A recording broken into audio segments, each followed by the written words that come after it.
This is the first lecture for Chapter 5, and there'll probably be at least 3 lectures for this chapter. So one thing you can probably predict in here is there's a lot of content, and I'm not going to go over every single slide in here. There's quite a few slides. So I'll try to kind of pick out the things that I find that are a little more important than others. So let's go. So one of the main concepts we're looking in this chapter is energy. So it's thermochemistry. And there's 2 different ways we can look at energy. We can look at it as far as heat, and we look at it as far as work. So looking on here we have the work portion and the heat portion. So work is just, the ability to move something, and energy is typically measured as heat. Okay. So looking at energy, we're going to be always looking at some kind of a difference or a change from where we started to where we finished. And once upon a time, you guys, in some science class, were looking at potential energy, so a change in energy of a system. And we'll look at this a little more as we go along. So, looking at some particles, we could look at hydrogen atoms, which are similar in charge. Or we could look at something that has different charges, a positive and negative. So hydrogen and chloride as an example, or anything else you might want to come up with.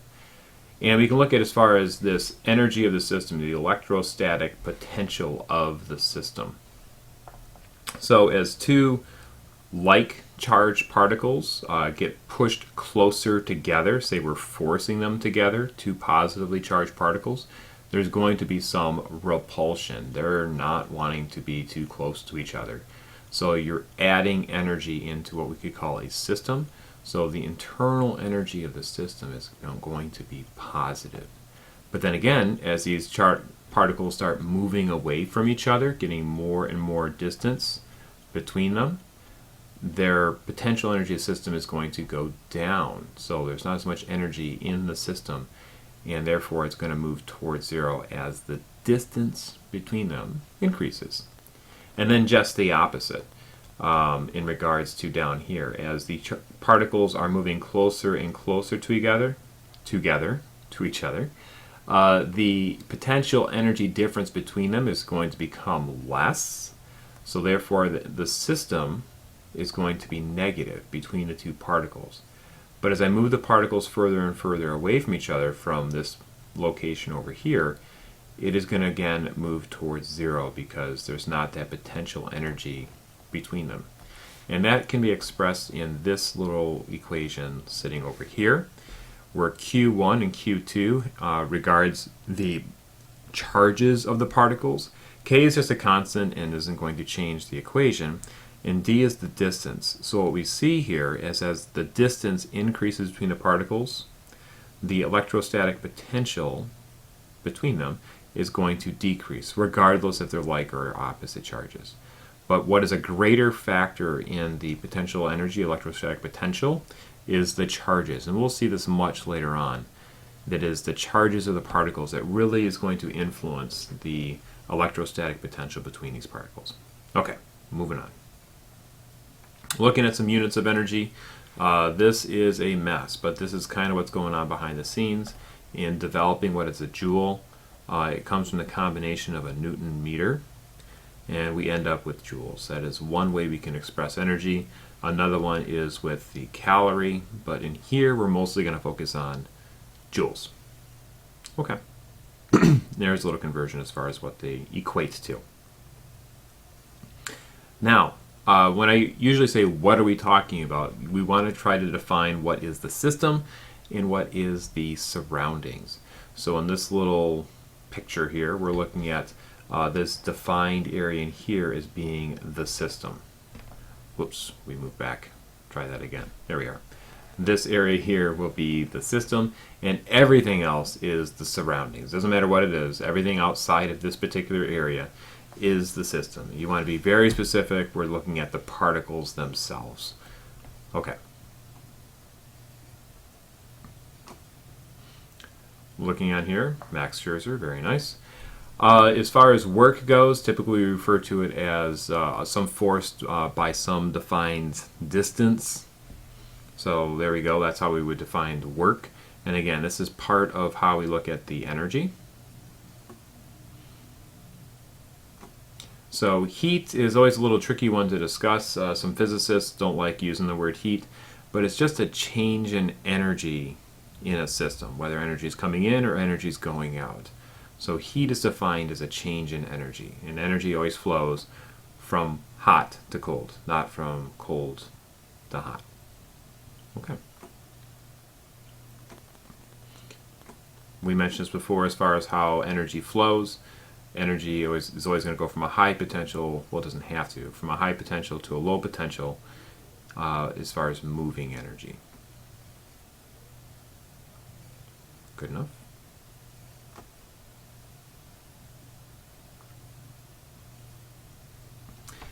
In regards to, again, we have the internal energy, and we're going to define that as E. We'll see that a couple times later on. When we start off with energy, we have to account for it. But say we start off in this particular location here, and energy is lost in the system. That is going to be a negative, so energy has left the system. And if we're moving along here, energy is now higher, so energy is going to be gained by the system. And we'll have some names for that here in a little bit. But one thing we can mention in regards to how this energy goes, we're saying energy is lost or energy is gained. None of the energy actually is lost per se. It's actually just going someplace else. So one of the things we mention here is that in the first law of thermodynamics is that energy has to be accounted for. It has to be conserved someplace. It's either going to the surroundings or it's going into the system from the surroundings. But we have to account for all of this energy. And we're just restating this right here in this slide. So some of the accounting that goes in here in the equation is always to look at the final position versus the initial position, and that will indicate whether we have this positive or negative value for delta E. It all just depends on where we started and where we finished. And in this slide, what we're looking at is just kind of some of the changes of the internal energy, whether energy or work is going in or energy or work is going out. And one of the other things I wanted to kind of add to this slide here is the idea of an open, closed, or isolated system. In an open system, you have one in which you can have both matter and energy going in and out of the system. In a closed system, energy can go in and out, but the matter is going to be contained. It can't come in and out. And the last one would be an isolated system, and in that situation, nothing's going in or out. So think of it like a thermos. Theoretically, a thermos is keeping your drink either hot or cold, and none of the matter is coming in and out. So we can see both situations here, and again, remember that Q is listed as energy, and W is going to be our work. Okay. So as far as a change in the system, the change in the internal energy of a system, we have two things we have to look at, both Q and W. Now hold on to that equation because we're going to see it again later on. And just to make the comparison, we're always talking about the system itself. Doesn't matter where you want to go with that, but the system. So I'm talking about heat. If the system gains energy, therefore it has gone up. If the system loses energy, that value has gone down. Now in regards to work, if work is done on the system, it has gained some internal energy. So if work is done on the system, it goes positive. And if the system does work on the surroundings, it goes down. And therefore, this positive as far as delta E, the combination of those two, the system itself has gained some energy from the combination. And just the opposite over here. So we've mentioned this here. We won't go into too much detail in regards to what this is going to account for. But as far as definitions go, if in the ends delta E is larger than it was in the beginning, then we call this an endothermic process. And you remember that from last year, endothermic. And then just the other side, if the system has released energy either in the form of work or heat to the surroundings, we'll call that process exothermic. So you have two terms to take a look at there. The way I always think of it is endo is kind of like in, and exo is exit. So that one kind of least works for me. So exit, exothermic. Okay, that's a good spot to take a break, and we'll come back with lecture number 2.